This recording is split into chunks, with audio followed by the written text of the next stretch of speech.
This week, the nation was rocked by horrific acts of political violence in the state of Minnesota. Now, the New York Times editorial board has this very stark warning, quote, "The nation encourages political violence by allowing it to seem normal. When we move on too quickly from an attack against our society's organizing ideas, we normalize it. The next shooter, the next extremist, sees a society that accepts violence." Well, today we are learning that suspects have been arrested in connection with threats against Memphis Mayor Paul Young, Ohio Congressman Max Miller, House Minority Leader Hakeem Jeffries, and California Congresswoman Maxine Waters. The nightcap is still here. Tim, what are we to do with this?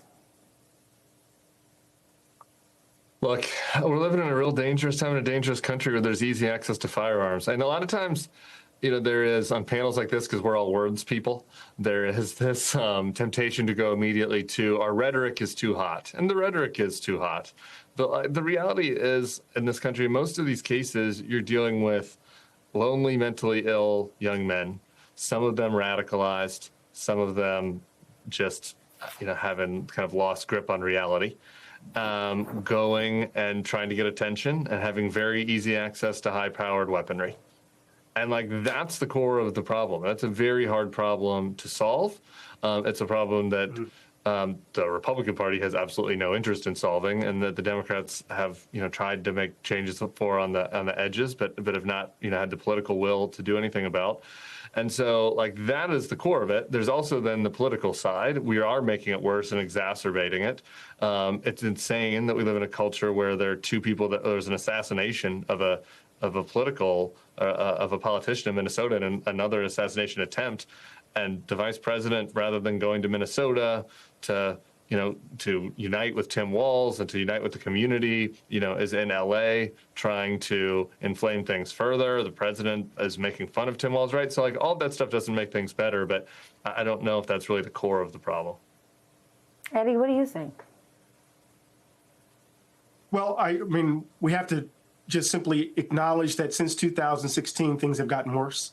And Donald Trump is at the heart of it, I want to say. And I think we need to admit that. We can't both sides this. But I also want to say this. We've forgotten how to disagree in this country. And civil society is broken in so many ways. And so I think, I've said this before, I think our politics, Stephanie, is soaked in grief, grievance, and greed. Grief, greed, grievance, and greed. And so there's a sense in which all that we've been through as a nation, all that death from COVID, and then the carnivalesque-like nature of our politics, the introduction of these forces that were once on the margins of our politics. White supremacists are now in this mainstreamed. They've been rebranded. And so the fact that we can't disagree, and the fact that our politics seem to be broken, and that everyday ordinary people don't know how to get forms of redress. The only thing they have recourse to in so many ways is violence. And so we have to tap the root. Donald Trump and the politicians, there are charlatans out there who will exploit it for their own benefit. But there's something at the heart of this which says that Americans, that we are not okay. And we're reaching for, how can I put this just really quickly? Mobs in the history of the country have been motivated by, in part, a refusal to look at what's broken in us.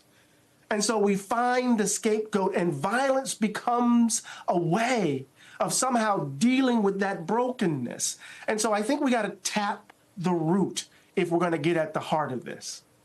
And I think, Steph, what's interesting? It's missing is shock.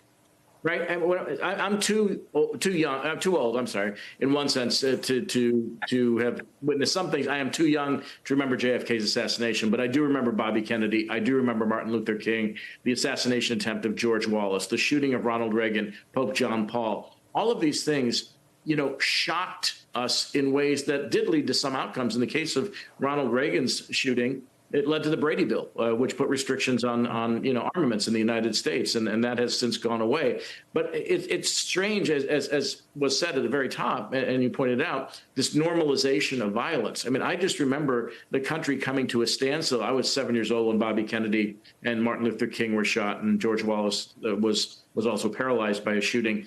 everyone was shocked. Everyone stood still in those moments. That's gone away. It's just like another day in which someone gets shot or killed, and we move on to the next thing. Our attention span, thanks to all manner of social media and other distractions, has led us away from really, our core beliefs about what's right and what's wrong in our culture. And we simply gloss over these moments as if they mean nothing, when in fact they mean everything.